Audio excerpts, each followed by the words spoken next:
What's up Sobat Penat? Gue bawain cerita baru buat lu nih. Tapi sebelumnya, buat lu pada yang pengen ceritanya dianimasiin, ketikin aja ya. Terus kirim kemari.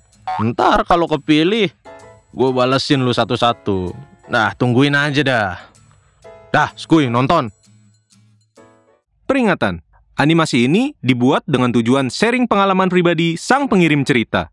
Dimohon untuk menghargai cerita tanpa menyudutkan beberapa pihak. Selamat menonton. Menurut beberapa orang di luar sana, keluarga adalah orang yang paling dekat dengan kita. Dulu gue punya momen di mana gue gak percaya sama sekali dengan pernyataan ini. Bonjour mamang dan teteh sekalian, nama gue Lilian.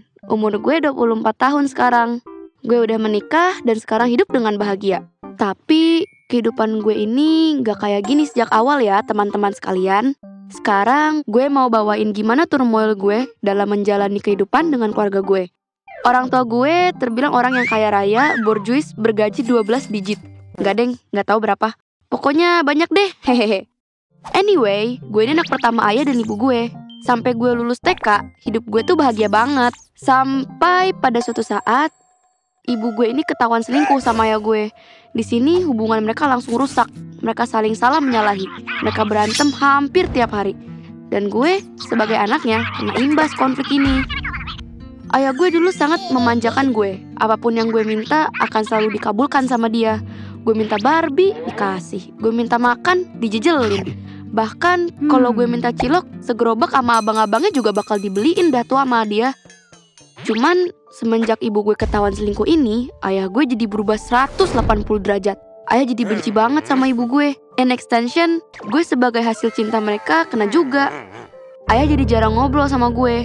Bahkan cenderung ngacangin gue. Gue minta apapun jadi susah di ACC. Ampas banget dah. Sampai akhirnya saat umur gue lupa berapa. Pokoknya SD kelas 2 apa 3 lah. Ayah cerai sama ibu. Ibu langsung diusir sama ayah di detik itu juga. Sejak ortu gue pisah, ayah semakin acuh ke gue. Dia semakin nganggap gue sebagai beban hidup yang mau gak mau harus dia emban dalam kehidupannya.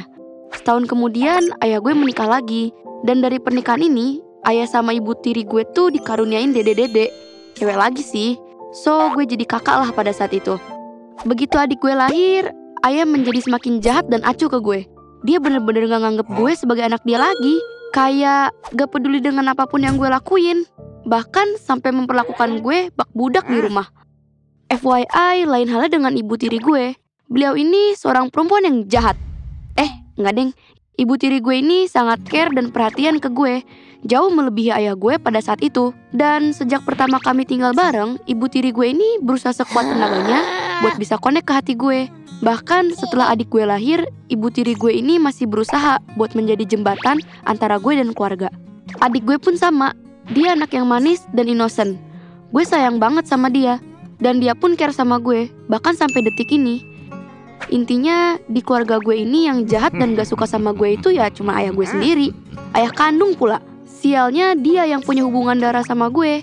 Ya si kepala keluarga itu sendiri. Alhasil sering berjalannya waktu, karena ayah gue yang gak berhenti-berhenti jahat ke gue jadi benci dengan keluarga gue secara keseluruhan. Bagaimanapun ibu tiri dan adik gue berusaha buat menjembatani kami, gue selalu memotong dan menghancurkan jembatan itu. Ayah pun semakin gak peduli. Dia cuma memenuhi kebutuhan gue seminimal mungkin. Tentu aja, dia masih memperlakukan gue kayak pembantu di rumah. Bahkan, kalau sekeluarga diajak jalan-jalan, gue gak pernah diajak. Sebegitunya ayah gue benci sama gue. Rasanya, kayak ingin berkata kasar lah. Kasar! Lega. Oke, kita skip.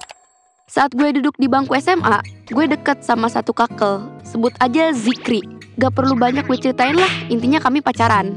Apa yang ayah gue lakukan ke gue membuat gue butuh pelampiasan di luar rumah. So, gue melakukan ini ke si Zikri. Ampasnya, si Zikri ini paham betul akan kelemahan gue dan sangat lihai dalam memanipulasi dan memanfaatkan gue. Gue merasa nyaman dengan kata-kata manis dia. Itu yang gak gue dapatkan selama bertahun-tahun dari ayah. Itu yang gue inginkan dari seorang laki-laki di kehidupan gue. Dan karena hal ini gue terjerembab dalam genggaman Zikri. Saat gue kelas 3, Zikri udah lulus dan kerja. Freelance gitu deh. Dia ngajak gue buat tinggal bareng sama dia. Daripada gue gak nyaman di rumah. Tentu aja, ibu tiri gue gak setuju. Karena ya dia ngeliat si Zikri tuh red flag banget. Kalau ayah, ya dia ngarang dan ngomel keras sambil main fisik ke gue. Pada saat itu, gue dan ayah berkelahi dengan sangat hebat. Ibu tiri gue berusaha melerai kami, tapi ya nggak berhasil. Akhirnya, malam itu juga, tanpa bekal apapun, gue lari dari rumah. Gue tinggal bareng Zikri di tempat yang cukup jauh dari rumah gue yang lama. Gue denger sih, ibu tiri, adek, sama tante gue nyariin gue. Tapi gue udah mutus kontak dengan mereka dan gak mau ada hubungan. Ayah gue gimana? Gak, dia bodo amat dengan keadaan gue. FYI, gue nikah sama Zikri. Tapi itu aja tanggung jawab yang dia pegang atas gue. Hari-hari gue tinggal bareng si Zikri ini bagai neraka buat gue. Dia kerja bener-bener serabutan. Dan uang yang dia dapetin mostly kepake cuma buat kepuasan dia sendiri. Gue cuma makan sehari paling sekali 2 kali. Itu pun cuma seadanya. Kebutuhan gue gak terpenuhi. Sementara gue ngelakuin semua kerjaan rumah dan cuma jadi budak. Ya, lu paham lah. Waktu berjalan. Setelah 2 tahun, gue akhirnya hamil. Ini bukanlah momen bahagia dalam hidup gue. Sesaat setelah Zikri tahu gue hamil, dia menghilang begitu aja. Gak cerain gue, gak bilang apa-apa juga. Tahu-tahu ngilang aja ninggalin gue yang hamil. Untungnya gue pribadi punya tabungan. Tapi ya hidup gue semakin menderita. Jujur pada saat itu berkali-kali gue mencoba buat pindah ke isekai. Anjay. Tapi mungkin Tuhan masih kasihan sama gue. Jadi semua usaha yang gue lakuin itu sia-sia. Gue pernah kepikiran buat ngegugurin kandungan. Tapi gue ngerasa kalau anak ini harus mati, gue pun harus mengikuti. Dan karena percobaan gue selalu gagal, akhirnya anak ini lahir. Gue berusaha membesarkan anak ini seorang diri. Rasanya bener-bener tersiksa banget. Gue kekurangan di segala hal. Kebutuhan gue dan anak gue gak terpenuhi. Gue bahkan gak lulus SMA. Sangat sulit buat gue untuk cari kerja. Sementara dengan adanya anak di samping gue, kebutuhan semakin melonjak. Sebenarnya alangkah mudahnya kalau pada saat itu gue udah gak punya hati. Mungkin kalau anak ini gue jadikan uang, gue bisa hidup lebih enak. Untung gue masih punya hati. 2 tahun berlalu, hidup gue dan anak gue semakin mengenaskan.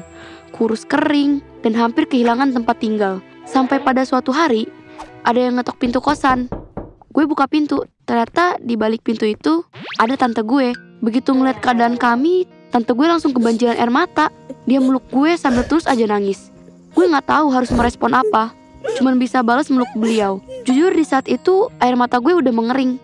Gue udah gak punya kapasitas lagi buat nangis. Tante bilang kalau ibu kandung gue udah meninggal. Dan sebelum meninggal sempat ngobrol sama ayah gue. Sejak saat itu ayah gue seperti mencari jati dirinya lagi. Dan sudah melembut dibanding terakhir kami berinteraksi. Gue tetap gak mau bertemu sama ayah. Tapi tante meyakinkan gue untuk minimal ketemu sama ibu tiri gue, yang sampai sekarang masih khawatir dengan keadaan gue. Gue setuju, dan besoknya kami ketemu. Hanya aja ternyata ada ayah gue yang ngeliatin gue dari dalam mobil. Gue mau marah, tapi sejujurnya gue udah gak punya energi lagi untuk apapun pada saat itu. Mungkin ayah ngerasa iba ngeliat darah dagingnya hidup dengan kondisi seperti ini. Sepulangnya mereka, beliau menelpon gue. Pertama kalinya dalam beberapa tahun terakhir, ayah ngomong secara lembut dengan gue. Dia minta maaf atas kelakuannya dan minta gue untuk ngasih kesempatan kedua ke dia. Untuk memperbaiki kehidupan gue yang udah hancur lebur. Ayah memegang ucapannya. Dia paham benar kalau gue masih gak nyaman tinggal sama dia. So, dia beliin gue rumah deket rumah lama kami. Dia kasih gue homeschooling sampai gue bisa dapat ijazah SMA. Bokap gue nyariin Zikri buat maksain dia cerain gue. Dan dia juga nyariin gue jodoh, lelaki yang mapan dan baik, jauh dari bajingan yang menipu gue dulu. Sekarang, hidup gue mulai berubah drastis. Suami baru gue bisa menerima kekurangan gue dan menganggap anak gue ini adalah anaknya sendiri. Gue dan keluarga berdamai. Hubungan gue dan ayah gue pelan-pelan membaik dibantu dengan jembatan yang dibangun oleh ibu tiri, tante, dan adik gue. Di masa depan, gue akan menceritakan kisah ini ke anak gue sebagai pelajaran yang berharga. Keluarga adalah orang-orang yang paling dekat dengan kita. Janganlah kalian mengkhianati keluarga kalian dalam bentuk apapun. Dan apabila kalian punya masalah dengan anggota keluarga kalian, bicarakanlah dengan baik-baik. Jangan sampai kebencian dan kekerasan menjadi jalan keluar untuk kalian. Semoga cerita gue ini bisa mengetuk hati orang-orang di luar sana yang membutuhkan ketukan lembut di hatinya. Lilian, peace out. See you teman-teman. Pakai bahasa Perancis. Bonjour, bonjour. Orang tua gue terbilang orang yang kaya raya, bourgeois. Bourgeois itu bahasa apa ya? In extension, gue sebagai hasil cinta mereka.